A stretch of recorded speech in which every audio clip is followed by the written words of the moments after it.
All right, what's going on, YouTube? We are live, and for tonight's episode, we're going to do just strictly user questions because it's kind of dry out there in the world of movie news, which this podcast is all about. So we're just going to dive right in. We got a lot of questions, so we're going to try to answer here, and we'll probably have to answer them all in the next installment. But to start things off, let's see here. The first question comes from a Carlos G. And they're saying, what are your expectations on the new Spider-Man movie, and how could it differ from the other Spider-Man movies under Marvel? And okay, let's just start with the first part.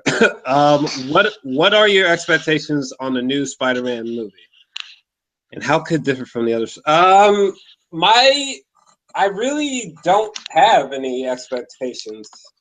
If I had to force any expectations, I would say that they are very, very low. I think the last three Spider-Man films were horrible, garbage. Let me see. How could it differ from the other Spider-Man movies under Marvel? By being great, hopefully. That'd be a great start. Yeah. How about you? For me, I'm excited. I'm excited just because like Marvel's finally getting the usage of Spider-Man. Like he can exist with Thor, with Hulk, with Captain America. That in and of itself is a feat, and I was really happy about that. And not just that, like I really loved Tobey Maguire's Spider-Man 1 and 2. I really loved those. And to a fault, I actually enjoyed The Amazing Spider-Man. It was just the problem is like number 3 is Spider-Man with Tobey, and then number 2 with Andrew Garfield. Now, what I'm thinking is that they're probably going to find a way of making Spider-Man fun, appealing, and connected with the Marvel Cinematic Universe. And those 3 things in and of themselves, I think that those are awesome, But like you said, like I've seen the good, the bad, and the ugly at this point, and I don't have any real expectations of it. I'm just hoping that Marvel does something outside the box and they make it fun again, and they bring you back and they pay homage to stuff, as well as what I hope to see is them bring in like the multiverse, like being able to bring in like there are different dimensions and different where you got different Spider-Man in different time areas and different multiverses. And if they bring that into effect, then that can lead up to like what's known as the Secret Wars. And so if they allow that lore to bring it there and they don't try to make this another reboot, which doesn't seem like they are, I think it's good. The only thing that I worry about is that we're going back to the high school days, and I'm kind of tired of that, to be honest. I'm not so concerned with the high school days thing because I mean, at least we'll have someone who like genuinely looks like they should be in high school. You know what I'm saying? For once, I'm not so concerned. I really just want a great film. You know what I'm saying? Like I don't want them to. They cannot have a third broken egg. You know what I mean? You just can't do it again. So hopefully it's great. I think he had one more question. Hold on. Oh, where'd it go? Oh, and he said, and how far, realistically speaking, do you think Marvel could take their cinematic universe? How far could they? I mean, we're already at Infinity Gauntlet, so it's already gone. The ship has gone pretty far. I think they could. I don't know, like how where you are, Sam, with like the things in the Marvel universe, comic book wise, that are as large as the Infinity Gauntlet or the Civil War segments. But I think they're going all the way, son. I mean, yeah. Yeah, I guess that would be my thoughts. I guess my only question would be like, how far are they going with the recognizable faces that we have at the current time, their storylines? That would be my question. But what's your take on his last question.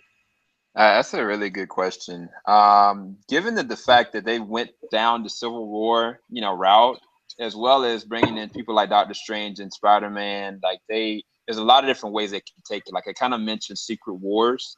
That in and of itself is something awesome. They've already introduced like the Skrulls, and so because they've introduced the Skrulls into that, they can also have like that time era where they were going against like different Skrulls that basically played like they were actual superheroes, and it was so interesting because it was called the what was it called? Oh my gosh, I forgot it. But either way, that's one segment, and then what I'm hoping for is them going down with World War Hulk, even if they don't go with Planet Hulk, because they allowing the Hulk to be with Thor on a different world that could play that kind of role as being the filler for Planet Hulk, where they couldn't take that with Universal. Instead, bringing Hulk back, completely different, completely understanding of his environment and intelligent, and giving us a World War Hulk. If they go down that route, and I think they are, I think that they won't stop, to be quite honest with you. Yeah, we might have to. It's funny. This question sort of leads into the next question a little bit, a lot actually. Because well, fuck, I might as well go into it. But from Matthias, I'm not sure how to say your name, bro. I think it's Matthias Rakes. Is that some shit I'm fucking up? But he asked, do you think Marvel will ever make a final movie of their cinematic universe? So there will only be one big story that all of the movies are telling, or do you think they will continue doing what they're doing until the end of time, pretty much?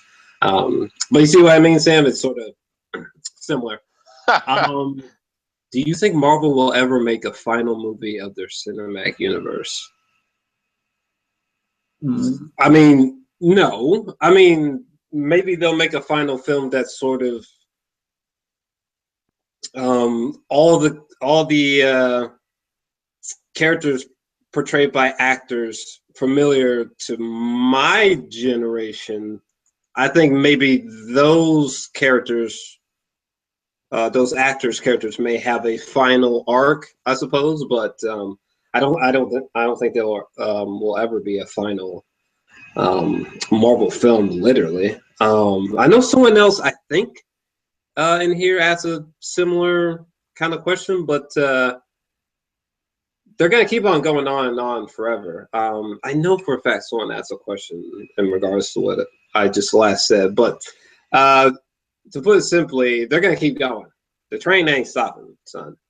What about you? Yeah, same here. They're not gonna stop because that's the bread and butter, man. Like all the money now, if you look at TV shows nowadays, most of them are superhero related in some capacity. If not brought in from the DC lore or some kind of comic book era. And they know that's what's hot. I think the newest show that just came on Fox, that is a DC branded, and it's called Lucifer. There's another one that's coming on AMC that's called Preacher, and that is owned by Vertigo. And so it's like, that's their bread and butter. They're going to be continuously shooting these out because that's going to make them money. It's the same thing with Star Wars. I've heard that they're not going to stop. So I think that it's a safe bet that definitely they're going to have to get rid of some of the older characters. But that's the beauty of the comic book era, is that in the comic books, they have different versions of the Avengers. They have different sagas where people kind of die out and then they reboot with the characters looking totally different. That's what happens actually in the comic book. So it's understandable at that. But then another thing, like when you have like old actors like Arnold Schwarzenegger and Sylvester Stallone coming back with like the Expendables and all these kind of other movies where like Harrison Ford is coming back, it's never a safe bet that they won't bring these people back later on down the line if they need them to, if they feel that that's necessary in the long term. But I mean, for me, I'm down. I'm excited. I know that they're gonna do it justice. Oh yeah. And they've done an amazing job so far. So I don't see why they should stop now. Yeah, I don't think they're stopping. And I think it's Matthias Rosk. Is that it? Maybe that's it. The username. But yeah, I don't. They ain't stopping no time soon, son. the next question is from user David Rowe, who asks, "Are you a Coen Brothers fan, and are you excited to see Hail Caesar?" Let me pull up their discography real quick. I'm just gonna be bluntly honest with you, just for the sake of time. For me, they have not made a film that has interested me since 2002. No Country for Men. Literally everything that they produced after that point just hasn't done it for me. I mean, I don't know. Just my engagement became disengagement, really. But I mean, the films that I do love, I think that they're fantastic directors. I love No Country for Old Men. The Lady Killers, fucking love that film. Oh Brother, Where Art Thou is a huge one for me. You know, I think they're fantastic directors, but just everything after 2007 has just been like, yeah, for me personally. So as far as Hail Caesar goes, am I the only one who I'm getting sort of like a Wes Anderson vibe from Hail Caesar? But anyway, yeah, I'm intrigued. I mean, I'm not like Christian Harloff, who Christian Harloff had this film on his most anticipated films for 2016 higher than like BVS. I mean, I'm not like enthralled. Wow. Yeah, I'm not like enthralled. I'm just like, oh my god, I can't wait to see it. But I'm intrigued. I'm intrigued. What about you? Yeah, I mean, I'm definitely a fan of the Coen Brothers. I mean, Fargo started it off for me. I was a big fan of that, and then The Big Lebowski, Oh Brother, Where Art Thou? I mean, especially No Country for Old Men. That was amazing. A lot of people didn't like True Grit, but I actually really liked how they showcased the young actress, as well as having kind of people outside their scope. You know what I'm saying? With Jeff Bridges. But either way, I think that they have a few more good movies in them. I just don't know if Hail Caesar is that. I'm not really yet pressed for it. I'm intrigued to see where it's going to go. I think that there's going to be some shining stars in there. Performance wise, I just don't know if this is going to be a well-rounded, comedic, excellent film. That's kind of my feel about it. But I guess we'll see. I mean, I'm not like super hyped for it. It's not one of my most anticipated films at all. But I mean, sure. I hope that it's going to be something commendable or, noteworthy in the later on. Sure. Yeah, I mean that's sort of my thoughts on it. Let's move on to the next one. Thanks for your question, by the way, David. Let's see here. We have a username Oliver Child, who, oh boy, let me zoom in here. So he's asking, what are your thoughts on the recently announced Kaiju cinematic universe? They announced that Godzilla 2014 and Kong Skull Island 2017 are merging together. Godzilla vs. King Kong comes out in 2020. Oof. A Kaiju cinematic universe. I mean, shit, I can dig it. I mean, it sounds like a lot of fun. I thought that Gareth Edwards' Godzilla, I thought it was a great film, man. I know some people had some really kind of like John Schnepp reactions to Godzilla, meaning that they really didn't fucking care for it. I don't know, man. I really liked the new Godzilla. I love the atmosphere. I love the visual aesthetic. I love the creature design. I love the suspense. I loved how it was kind of like Jaws in a way, the way that they handled the monster. It wasn't like monster, or, well, I should take that back. It's not like Godzilla the whole time.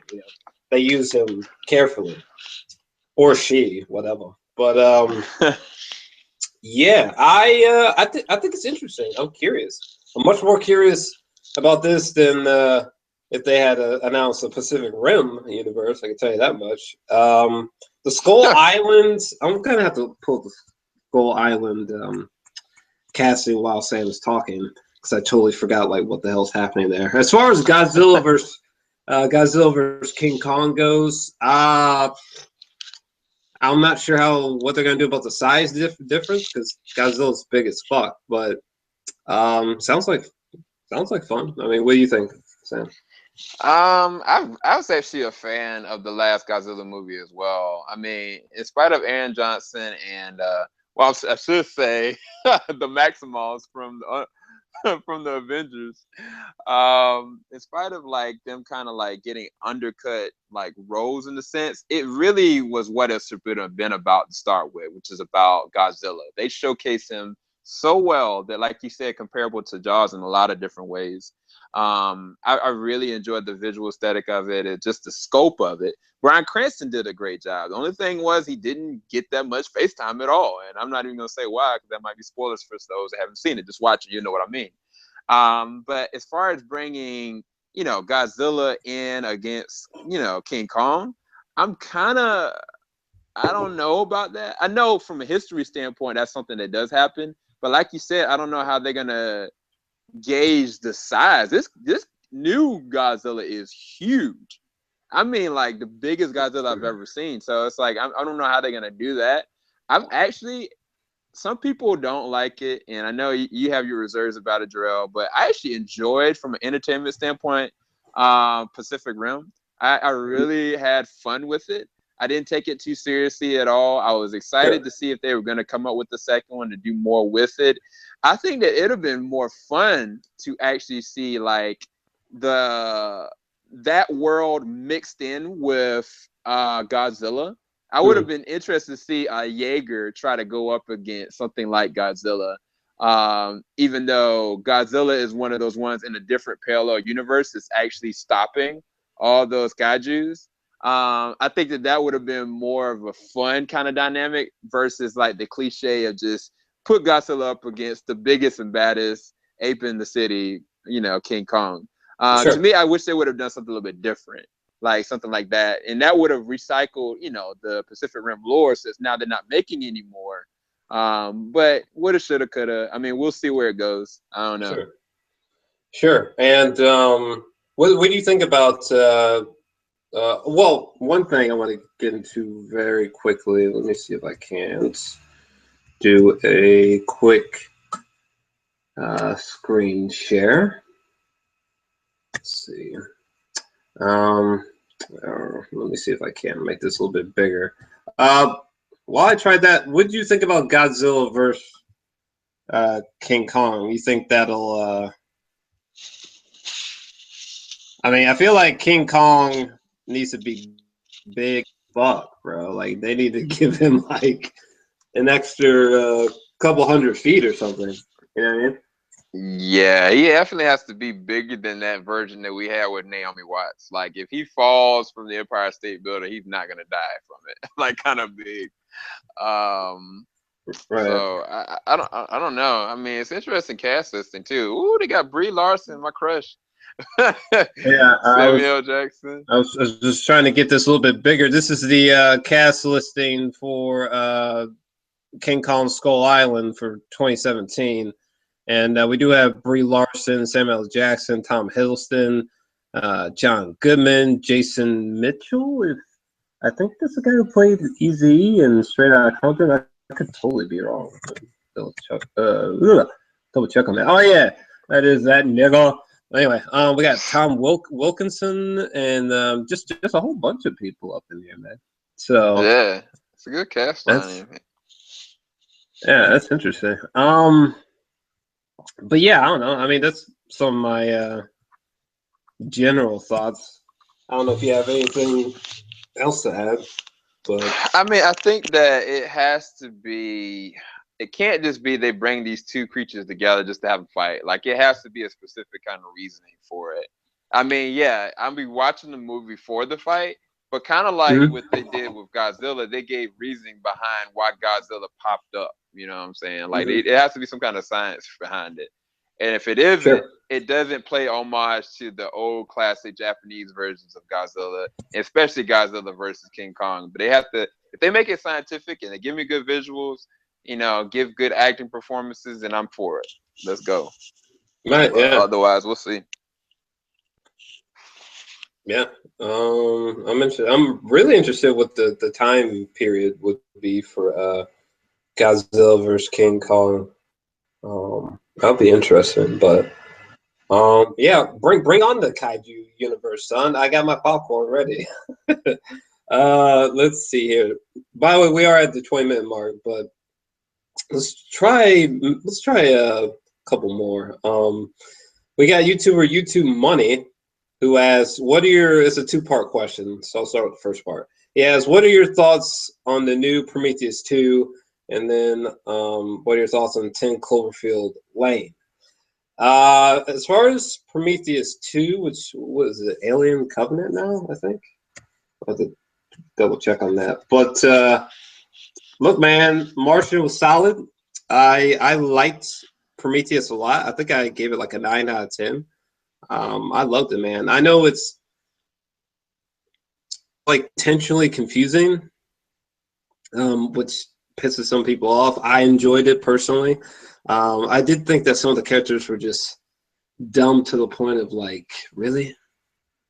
Like, really? But other than that, I really enjoyed the film and its sort of cryptic nature, and left me wanting more. So I'm definitely curious about the sequel. Let me see if I can.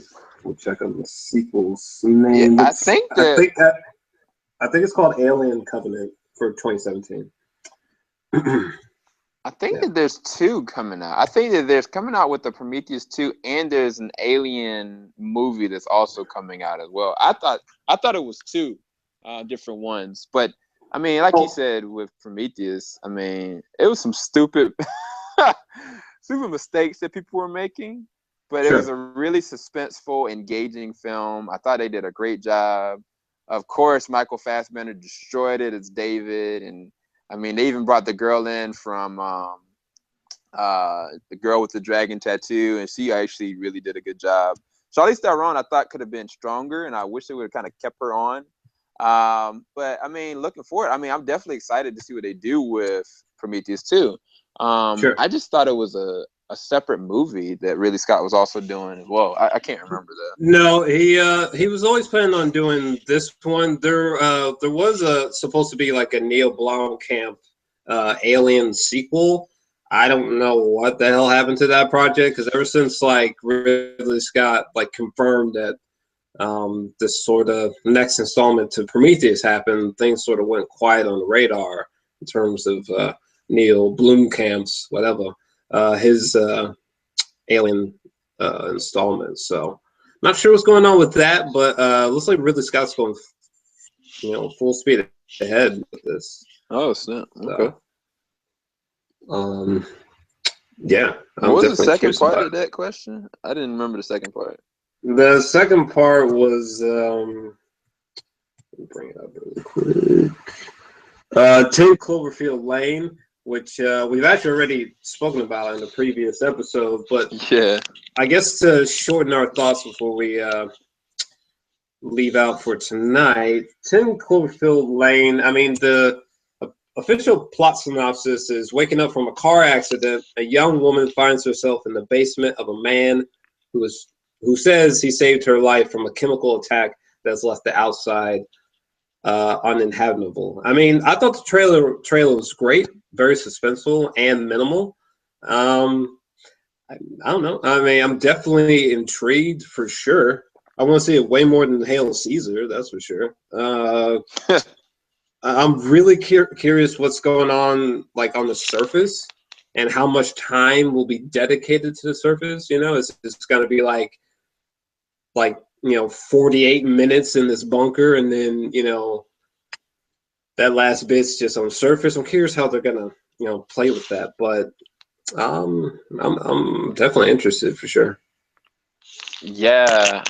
For me, I'm really hyped for 10 Cloverfield Lane. Like, as soon as I actually saw the title at the end of the trailer, I geeked out. Like, I was like in the theaters, like, wow, really? Is this Cloverfield 2? And so, to shorten my thoughts on it, my whole thing is that the first movie, I actually really enjoyed it. It was hard for me to get my friends to watch it because they would get motion sickness. I was even it's hard to watch for myself, but usually I kind of got like used to it.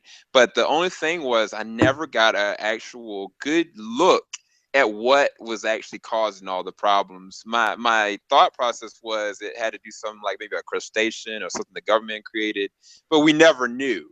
If this movie in some kind of way shows me a scope of what the actual monsters are or what it is that is causing all this, havoc, then I'm done. I'm sold. Let's go. Like take it even further and make the third one a whole different kind of way. If they succeed with this one, they literally single-handedly made an awesome franchise out of nothing. So yeah, I think people are definitely. I almost hope that they don't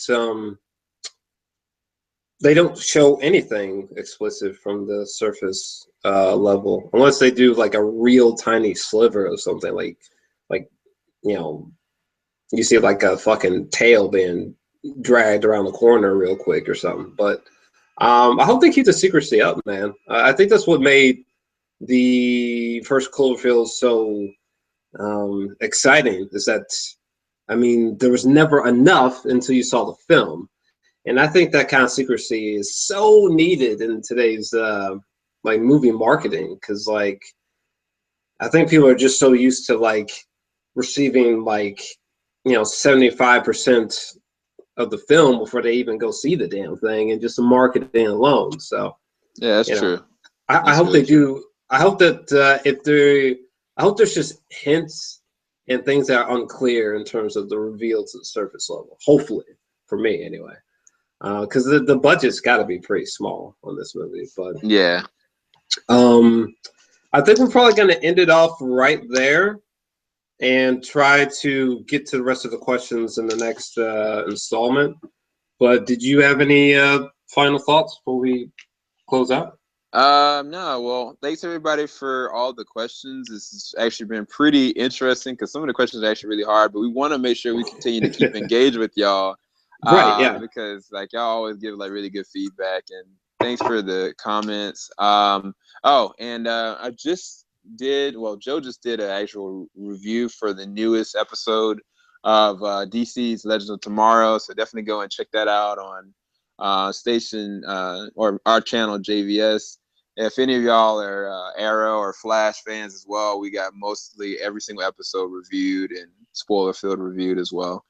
So yeah, and yeah, I'll be definitely putting out a lot more of the videos that you saw prior to this video for sure, so that we can kind of keep your guys' interaction more consistent. So but yeah, other than that, that's all I got. Thanks for tuning in to our latest installment, JA Movie News. And I am probably about to pass out right now. I'm right there with them. I'm in bed. Later, y'all. Peace.